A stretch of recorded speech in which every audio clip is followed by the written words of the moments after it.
សួស្តីបងប្អូនអរគ្នាជួបគ្នាជាមួយមីនម៉ាកូផ្ដល់តម្រុយបាទទៀតហើយបាទថ្ងៃនេះមានតម្រុយបាទពីរគូទៀតហើយចាំមកចែកជូនបងប្អូនបាទគូទី1នោះគឺដែលមានចូលឡើងបាទប្រេស៊ីលបាទគ្នាជាមួយនឹងជប៉ុនហើយគូទី2បាទអាល្លឺម៉ង់បាទគ្នាជាមួយនឹងបាទប៉ារ៉ាហ្គាយតបងប្អូនចូលទូទីលេងជាមួយមីនអរគ្នាថាក្រុមពីរនេះក្រុមណាជាឈ្នះក្រុមណាហើយនឹងស៊ីគ្នាប្រមាណគ្រាប់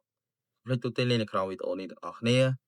ហើយបងប្អូនចង់ទូទីយករង្វាន់លេងក្រោមរផាឬមួយក៏ឆានមកឲ្យមានផ្ទាល់ឥឡូវយើងត្រឡប់មកការផ្ដល់តម្រុយបាយយើងវិញបាទគូទី1បាទប្រេស៊ីលប៉ះគ្នាមួយជប៉ុនបាទគូមួយនេះក៏ធ្លាប់ប៉ះគ្នាមុនមកហើយដែរ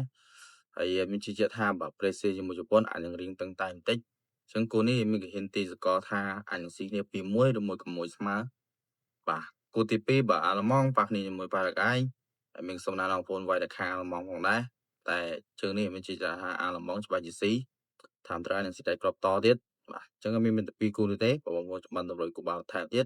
បងប្អូនក៏ជួយលេងក្រោមប្រូហ្វាល់ហើយចូលក្នុងផ្ទះរបស់មានហើយមានតម្លាក់គូបាល់ថ្មីៗជារៀងរាល់ថ្ងៃសតភាពរសុបបាទអញ្ចឹងមានប៉ុណ្្នេះទេបងប្អូនជួយ like share follow មានមកកុំអ្នកមួយផងដើម្បីជឿឡើងចដោតមានធ្វើវីដេអូបន្តបាទសូមអរគុណសូមជម្រាបលាជួបគ្នាវីដេអូក្រោយ